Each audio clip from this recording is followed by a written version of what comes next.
Hai teman-teman, senang sekali bisa kembali lagi dan jangan lupa pencet tombol subscribe-nya dan terima kasih, selamat menonton video selanjutnya.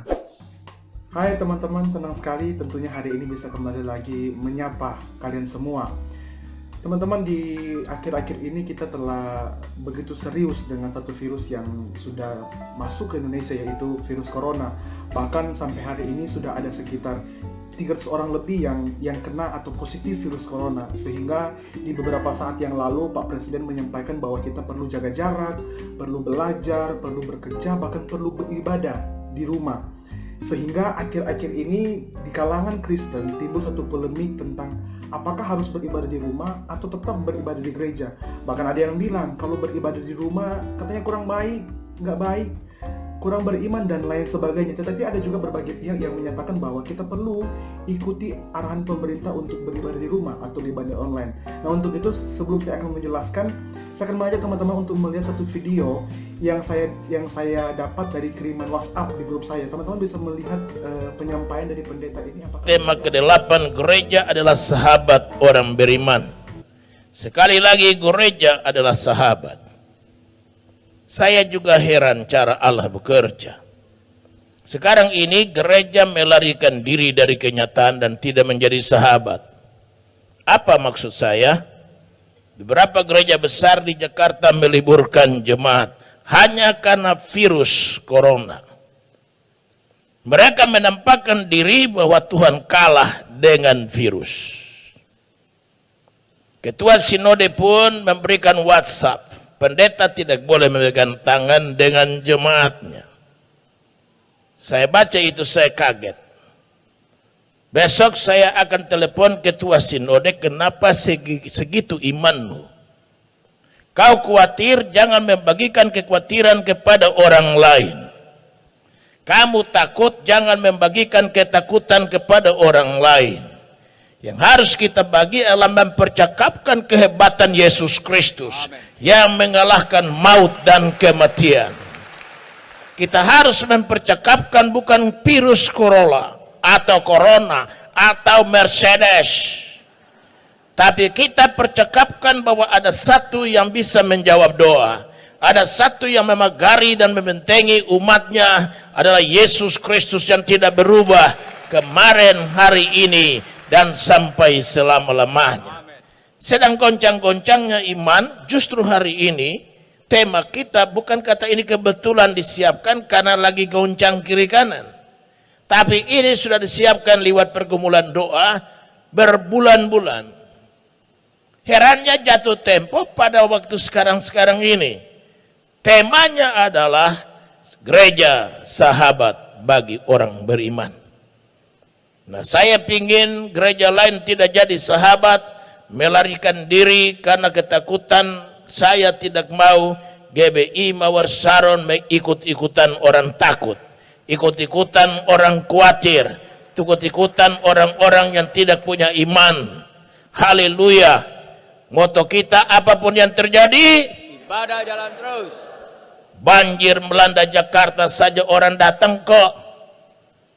Kenapa kita mesti pusing? Hidup kita bukan di dalam tangan virus. Virus punya mata. Dia cuma sasaran kepada orang-orang yang jauh dari Tuhan. Orang yang dekat dengan Tuhan dipelindungi di bawah kepaknya. Amin. Virus buta terhadap saudara. Matanya melek terhadap orang-orang yang jauh dari Tuhan. Kuncinya cuma di situ kok. Mari. Nah teman-teman, tadi saya sudah menayangkan video tanggapan dari seorang pendeta mengenai virus corona dan hal-hal yang terkait di dalamnya. Tentu pada saat ini saya mengajak kita semua sebagai orang Kristen perlu mengkritisi dan perlu bijak untuk melihat atau untuk menanggapi video tersebut atau berbagai macam hal yang saat ini beredar di sosial media. Yang pertama, Pak Pendeta menyampaikan kata berikut ini. Virus itu punya mata dan dia hanya akan menyerang kepada orang-orang yang jauh dari Tuhan. Maka teman-teman, secara sempit kita bisa mengerti bahwa kalau orang yang dekat dengan Tuhan tentu tidak akan kena penyakit ini. Tapi bolehkah kita menanyakan dua pertanyaan yang sederhana?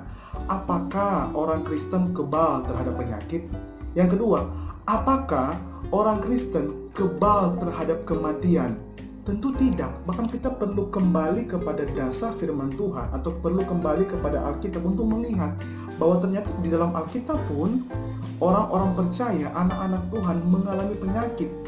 Salah satu tokoh yang mengalami penyakit yang sudah umum kita ketahui, yang Tuhan juga mengizinkan dia mengalami hal tersebut adalah Ayub. Maka tidak mungkin di zaman sekarang juga orang Kristen tidak akan terkena penyakit corona. Kita pun pasti bisa kena penyakit corona kalau kita nggak waspada. Dan juga teman-teman perlu melihat pemazmur juga di dalam Mazmur 73 ayat 3 sampai 5 dan juga ayat 13 sampai 14 menyampaikan berbagai macam hal tentang hal-hal yang dia alami, yang orang fasik mengalami hal yang lebih baik tapi dia mengalami hal yang lebih buruk. Tentunya bagian-bagian ini boleh menampar keras pernyataan dari argumen Pak Pendeta yang menyampaikan bahwa virus itu hanya akan menyasar orang-orang. So, teman-teman, tanggapan saya yang kedua dan juga saya mengajak teman-teman untuk boleh berpikir kritis juga. Di video tersebut muncul satu moto yang mereka sampaikan bahwa apapun yang terjadi, ibadah tetap jalan terus. Sekarang begini deh, bukankah Tuhan juga suruh di firman Tuhan bahwa kita harus taat kepada pemerintah, bahkan harus ikut mensejahterakan kota di mana kita tinggal? Saudara bisa baca di Roma dan juga bisa baca di Yeremia. Lagi pula saat ini pemerintah bukan melarang orang beribadah, tetapi dengan beribadah di rumah kita bisa mencegah atau bisa memutus penyebaran dari virus corona tersebut. Sekarang begini deh, kita perlu kasih pertanyaan yang simpel sekali. Gereja itu semestinya memberi kehidupan atau mengancam kehidupan? Gereja itu semestinya harus menjadi berkat atau menjadi batu sandungan?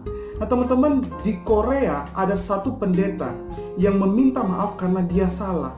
Tetapi sayang sekali perminta maafan dia sudah terlambat.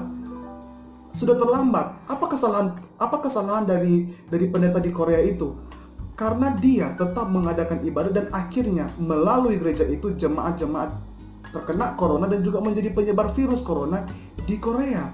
Nah sekarang kalau kita tetap beribadah dan pulang gereja, tentu kita akan berjumpa dengan berbagai orang, dan bukankah virus itu akan menyebar semakin luas dan teman-teman akan juga membunuh orang secara perlahan melalui teman-teman ikut menyebarkan virus tersebut. Dan kita juga lagi melanggar firman Tuhan yang disampaikan di dalam 10 hukum, yaitu tentang jangan membunuh.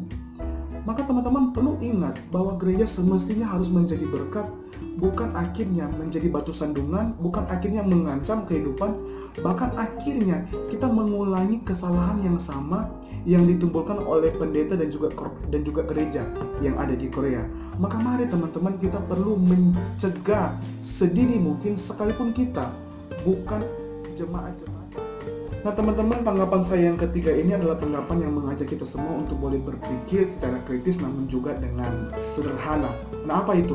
Nah teman-teman, saya yakin di luar sana dan juga kita semua pasti beriman dan percaya kepada Allah yang Maha Kuasa, Allah yang dapat menolong, Allah yang lebih besar daripada penyakit itu, daripada virus itu, dan juga Allah yang dapat mengalahkan virus itu.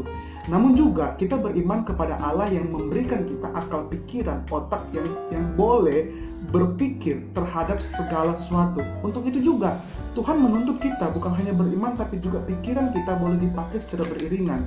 Nah saya kasih contoh paling simpel begini, di mana iman dan juga pikiran yang sehat perlu berjalan bersama-sama.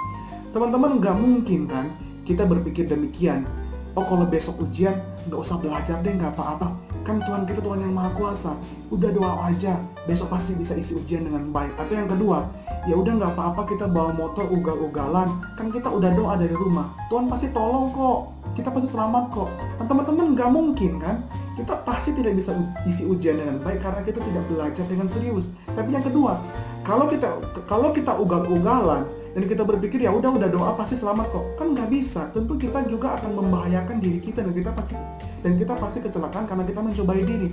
Maka juga poin yang sama juga boleh kita kaitkan dengan masalah corona ini. Kalau kita pun dikasih iman, dikasih pikiran, tapi kita nggak pakai dengan bersama-sama, dan kita nggak menjaga diri, kita nggak waspada, kita nggak menjaga kesehatan, tentu teman-teman kita juga akan terkena virus corona. Apalagi kita tidak mengikuti arahan pemerintah. Nah untuk itu teman-teman, kalau disuruh pemerintah untuk kita boleh menjaga jarak, boleh beribadah di rumah, boleh bekerja dari rumah, jangan keluyuran, jangan jalan-jalan. Mari kita taati dengan baik supaya kita juga bisa keluar dari masalah ini dan virus corona tidak menyebar luas di Indonesia. Dan lagi pula teman-teman, kita perlu pelajari dari Italia, di mana negara yang besar, negara yang punya kesehatan dan punya medis yang baik, tapi juga bisa kena. Kenapa? Karena orang-orang di sana juga ternyata ketika dihimbau untuk menjaga jarak, untuk berdiam diri, mereka keluar ke kafe, jalan-jalan, liburan dan lain sebagainya, sehingga virus itu menyebar luar biasa di Italia. Untuk itu kita sekarang ini perlu beriman juga, tetap percaya, tapi juga perlu juga berpikir untuk menjaga diri, mengikuti arahan pemerintah.